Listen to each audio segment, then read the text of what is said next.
Welcome to Occult Mysticism, your portal to the unseen. Today we explore Clairvoyance and Occult Powers by William Walker Atkinson, a deep dive into the art of clairvoyance and hidden psychic abilities. Join us as we uncover these mystical powers. Subscribe for more esoteric insights.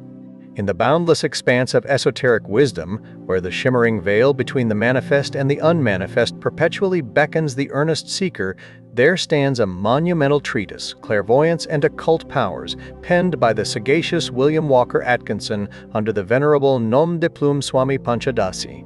This profound work, a veritable lodestar for those navigating the uncharted seas of consciousness, meticulously charts the hidden currents of psychic phenomena, unveiling the intricate mechanisms by which the human spirit interacts with the subtler planes of existence.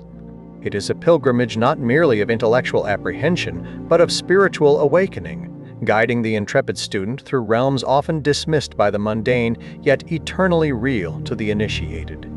Atkinson, with the profound sagacity of an ancient rishi and the meticulous precision of a modern savant, commences his magisterial exposition by systematically dismantling the common yet profoundly flawed perception of the five physical senses. He exposes their inherent limitations, their susceptibility to illusion, and their fundamental incapacity to grasp the boundless totality of reality. The crass individual who, in his intellectual myopia, believes only in what his senses perceive, is gently, yet firmly, disabused of his naive certainty. Through a series of compelling examples, ranging from the perplexing phenomenon of color blindness to the familiar optical delusions, and even the seemingly self-evident fixedness of the earth beneath our feet, Atkinson eloquently reveals that our ordinary senses are but imperfect instruments, their reports constantly corrected, adjusted, and interpreted by the discerning mind. This foundational understanding is not merely academic, it is crucial, for it serves to open the intellectual aperture to the profound possibility, indeed the irrefutable certainty, of other, higher channels of information, the ethereal astral senses. The very term astral, derived from the ancient Greek astra, meaning star, immediately elevates the discourse beyond the confines of the terrestrial. These astral senses, we are taught, are the subtle, ethereal counterparts of our physical faculties, intimately connected with the astral body, that luminous double of our physical form. Their inherent design is to perceive the vibrations and impressions of the astral plane, a realm of being immediately superjacent to the physical. Just as the physical eye registers the undulations of light waves and the physical ear apprehends the vibrations of sound waves, the astral senses perceive the infinitely more subtle undulations of a higher, finer dimension. Atkinson posits that humanity possesses not merely 5, but 7 physical senses in latency, each with its corresponding astral counterpart, awaiting only diligent practice and conscious effort to be unfolded and brought into effective use. This revelation sets the stage for a grand and sweeping exploration of clairvoyance, clairaudience, and other superphysical faculties, all presented not as supernatural marvels, but as natural extensions of an illimitable and infinitely diverse nature. The crucial distinction between supernatural and superphysical is paramount throughout Atkinson's work, for it grounds these seemingly miraculous phenomena firmly within the universal laws of the cosmos, awaiting only discovery, understanding, and conscious application by the awakened human consciousness. The intricate and often misunderstood dance between telepathy and clairvoyance forms the very crucible of Atkinson's early lessons. Telepathy, defined as the conscious or unconscious sending and receiving of thought messages and emotional states, is surprisingly categorized as a comparatively low faculty, one possessed even by the lower animals and primitive man, albeit in a rudimentary form. Its physical manifestation, often spontaneous and erratic, is sharply contrasted with its astral counterpart, which is described as clear, reliable, and responsive to demand. This distinction is not merely semantic, it is crucial. Physical telepathy operates through the transmission of vibratory force along the ether between brains, a process akin to the principles of wireless telegraphy. Astral telepathy, or clairvoyant telepathy, however, transcends mere wave transmission. It is likened to the astral self actually extending itself to touch and feel, the astral activities of another, a direct and profound communion of consciousness. This higher form of telepathy, being a particular and potent phase of clairvoyance, foreshadows the deeper and more expansive explorations into the subtle realms of perception that are to come. Atkinson, with his characteristic blend of scientific analogy and occult insight, delves into the intricate mechanics of telepathy, explaining that every thought process, every emotional activity, every ideation generates vibrations that radiate from the brain and nervous centers, much like the emanations of light or wireless electricity. The pineal gland, that enigmatic third eye of ancient occult lore, is revealed as the physical telepathic receiving instrument. Its peculiar arrangement of nerve cell corpuscles and tiny grains of brain sand startlingly resembling components of early wireless telegraphy. This scientific analogy serves to demystify the process, rooting it firmly in the realm of natural law rather than supernatural mystery. Beyond direct transmission, Atkinson illuminates the pervasive psychic atmosphere that surrounds every individual, every group, and even every geographical location, a subtle yet potent emanation composed of characteristic thoughts and feelings. These vibrations, though often unconsciously received, explain the palpable feeling one gets upon entering a strange house, or the instinctive unease experienced when encountering a person with antagonistic sentiments. The persistence of these vibrations, akin to the lingering heat in a room after a stove has been removed, or the pervasive odor of perfume, explains how past events can leave an indelible energetic imprint upon a place or object. A critical and often overlooked aspect of telepathic interaction, as elucidated by Atkinson, is the universal principle of affinity. Like attracts like, similar thought vibrations not only tend to coalesce and combine, but each individual also attracts to himself or herself thought vibrations that are in general accord with corresponding thoughts and feelings in their own nature. Conversely, the character of our thoughts and feelings acts to repel thought or emotional vibrations of an opposite or inharmonious nature. This universal law governs not only the reception of thought, but also the repulsion of inharmonious energies. The conscious direction of thought, the willing of a desired action in another, is presented as a practical and potent application of telepathy, substantiated by numerous anecdotal and scientifically investigated cases, particularly those meticulously documented by the Society for Psychical Research. The astonishing experiments with the Creary children, where objects, numbers, and even complex geometrical diagrams were guessed with a degree of accuracy far beyond mere chance, serve as compelling evidence, pushing the phenomena beyond the realm of coincidence or mathematical probability. These investigations, conducted by eminent scientists and scholars, provided a firm scientific basis for the study of telepathy, demonstrating its reality as an incontestable reality.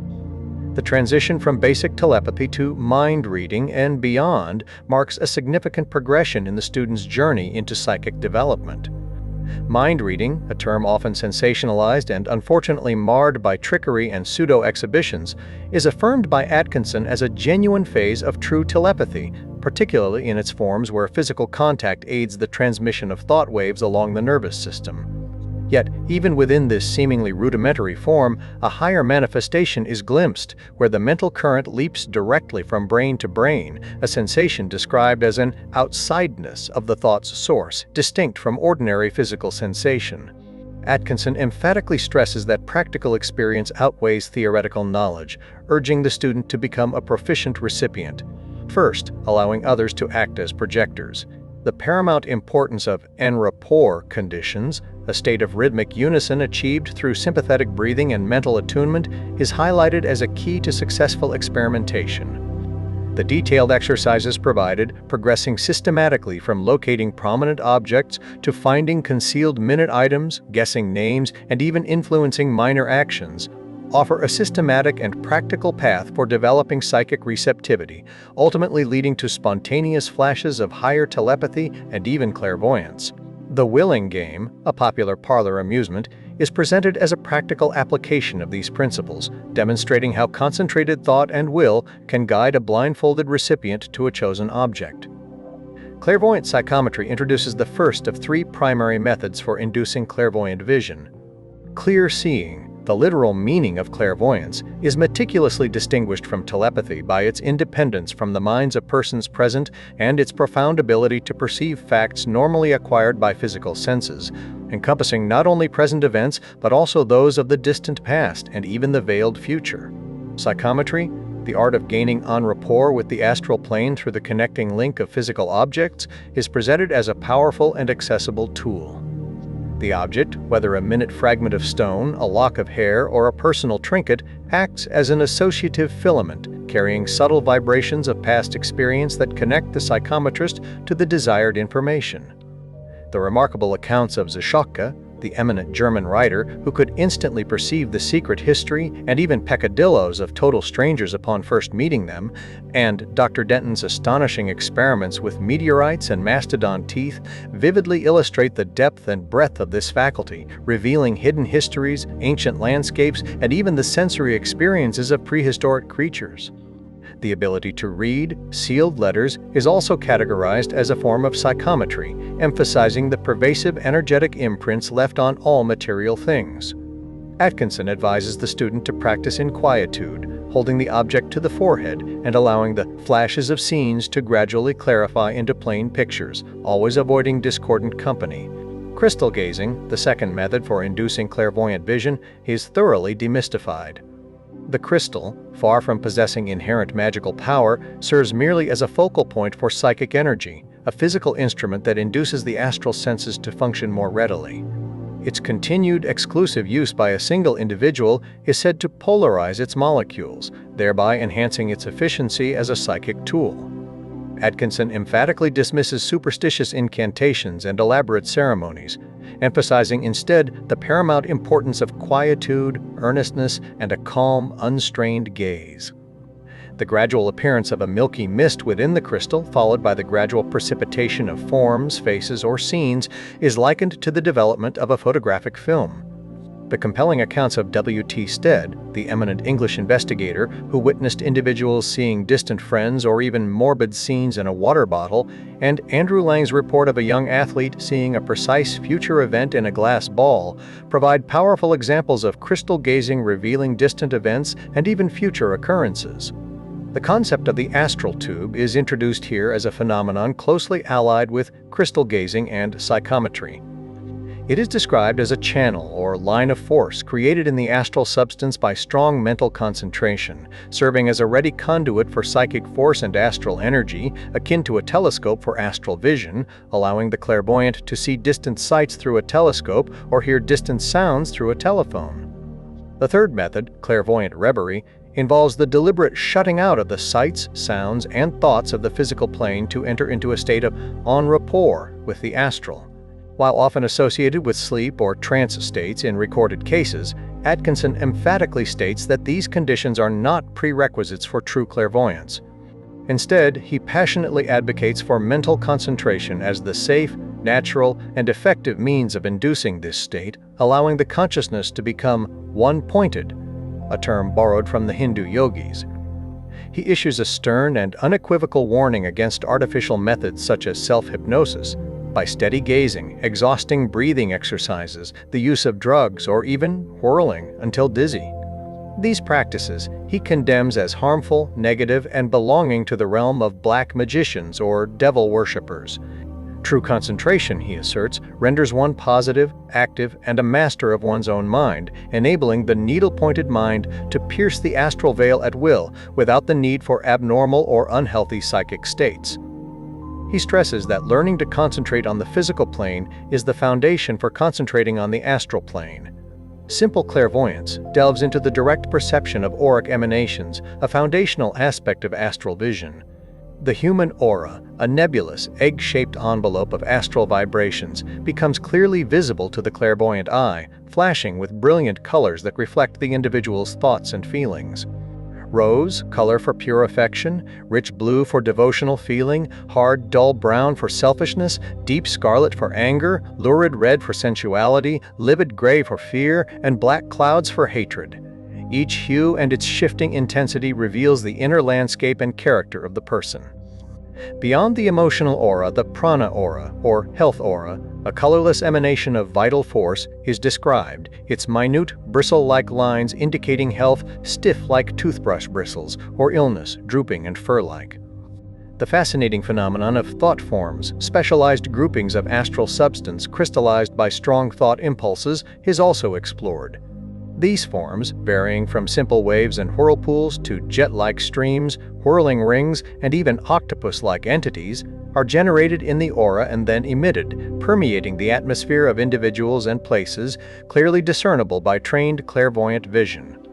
The ability to see through a brick wall, to penetrate solid objects, and to diagnose ailments by seeing inside the bodies of sick persons, provided the clairvoyant has anatomical knowledge, are presented as natural extensions of astral vision, far surpassing the capabilities of physical instruments like X-rays or microscopes, and capable of magnifying the minutest particles at will. Clairvoyance of distant scenes, or space clairvoyance, expands the scope of astral vision to encompass events and scenes removed in physical space, beyond the range of ordinary physical sight.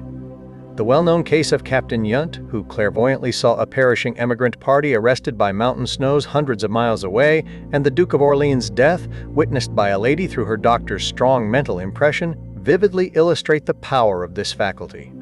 The celebrated case of Swedenborg, who accurately described a fire raging in Stockholm from Gothenburg, 200 miles distant, further solidifies the reality of this phenomenon, which he perceived as if actually present. Atkinson notes that while many such occurrences happen during sleep or semi-sleep, advanced clairvoyants can achieve this state consciously, shifting consciousness from one plane to another. The subtle distinction between telepathy, receiving a mental impression from the projector's mind, and true clairvoyance, directly seeing the scene as it is, without the projector's subjective coloring, is reiterated, emphasizing the latter's originality and independence. He cites another case of a woman who saw her house burning and her husband carrying a portrait, which was later verified, highlighting the vividness and accuracy of such visions. He also discusses instances of astral projection, where a person's astral body appears to others at a distance, often unconsciously, blurring the line between clairvoyance and actual astral visitation. Clairvoyance of the past ventures into the most profound and perplexing aspect of time. The ability to see events that have long since vanished from the physical plane is explained through the concept of the Akashic records, or records of the astral light. These ethereal imprints, preserved in the universal ether, contain the entire history of the world cycle, from its very beginning, accessible to the advanced clairvoyant. Atkinson draws compelling analogies to light from distant stars, where we see the past state of a star, lingering heat in a room, the pervasive odor in an old mosque, and the persistence of memory images in our own minds, to make this seemingly incredible concept more comprehensible. Camille Flammarion's lumen is cited, illustrating how, from a higher dimensional perspective, past, present, and future may coexist simultaneously, much like frames on a film reel that can be viewed at will. While the full apprehension of these records is reserved for advanced occultists who can travel back in time on the astral plane, even ordinary clairvoyants can catch reflections of these past scenes, often induced by psychometry.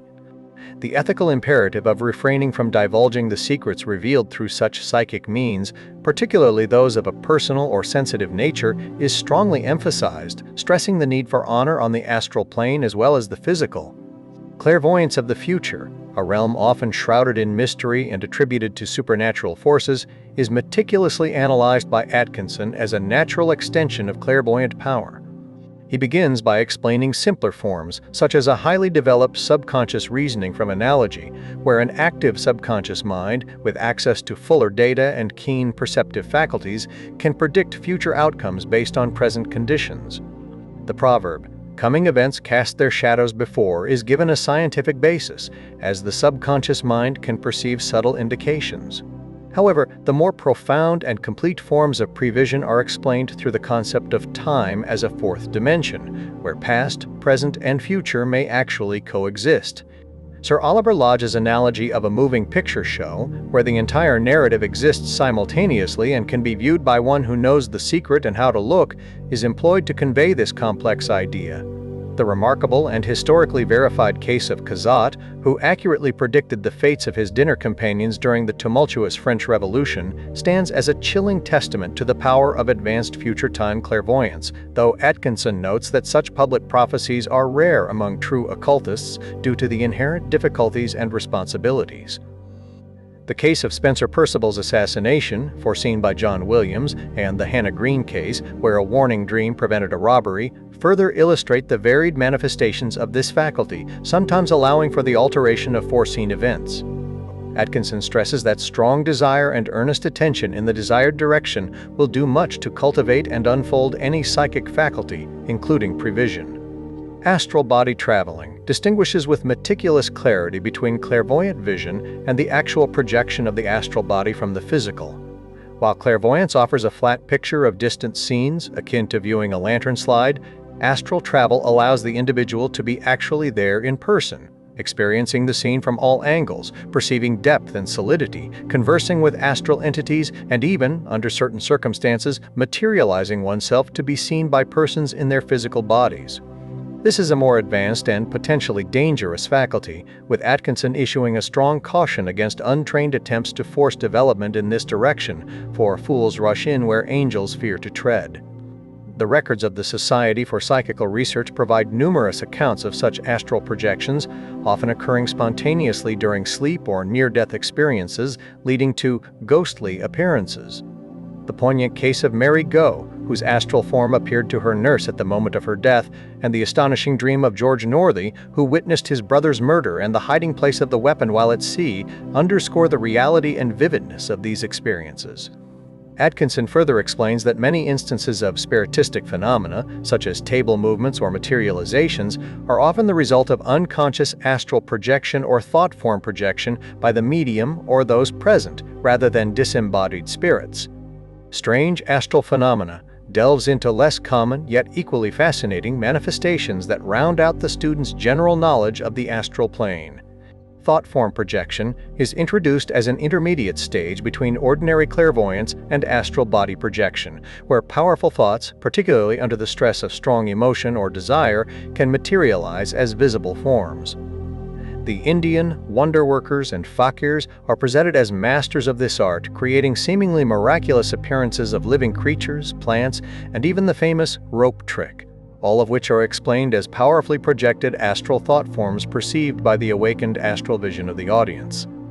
The crucial point is that these are not physical creations, but potent astral illusions.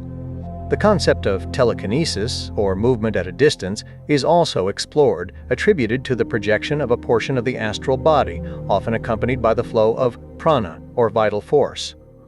This phenomenon, often mistaken for spirit activity in spiritualistic circles, is shown to be a natural psychic power inherent in living human beings, capable of being consciously directed by advanced occultists who picture the astral extension and then will the projection of the astral and the passage of the prana.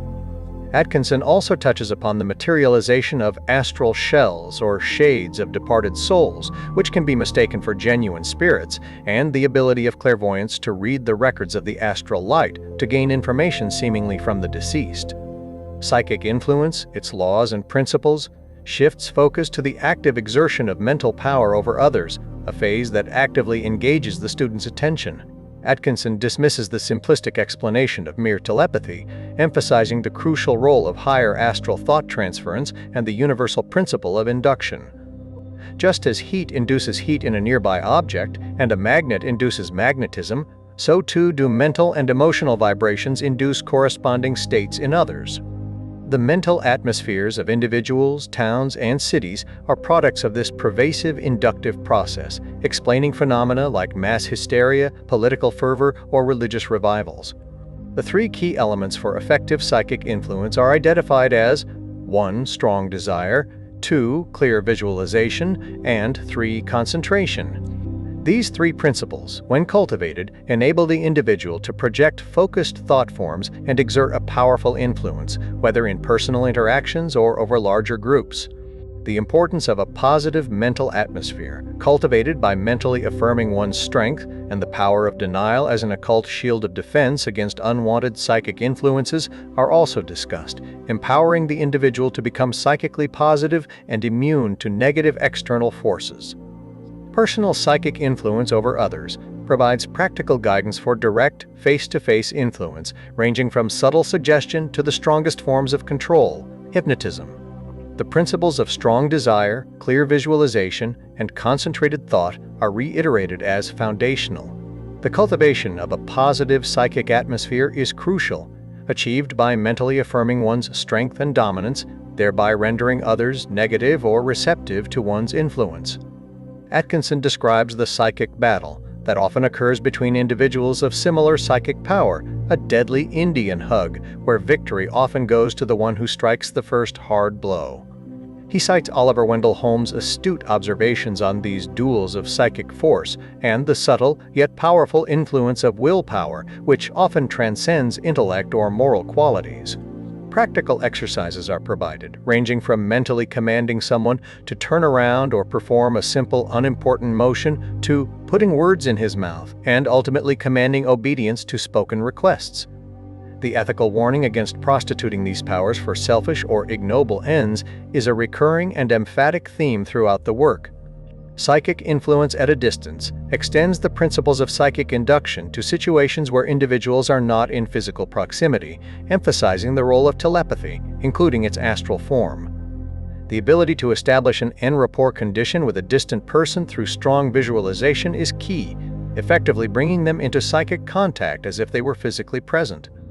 This distant influence is presented as the underlying truth behind historical tales of witchcraft, sorcery, and black magic, where fear and belief on the part of the influenced amplified the spellworker's power. The use of psychometric methods or effigies like clay or wax figures to aid visualization and establish connection is explained as a psychological tool for the operator.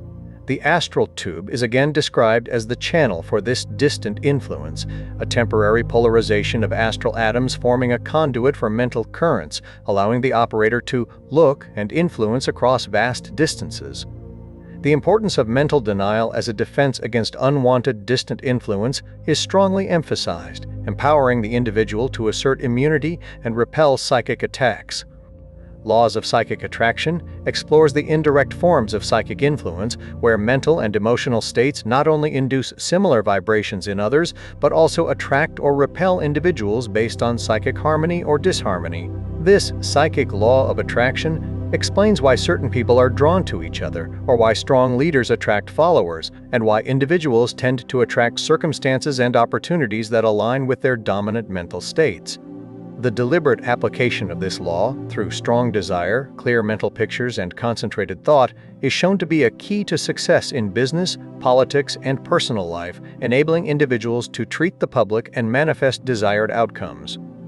The concept of a psychic whirlpool, drawing in persons, things, and circumstances, is introduced as a powerful mental image for attracting success. Atkinson stresses that this is not supernatural, but the working out of natural psychic laws of cause and effect.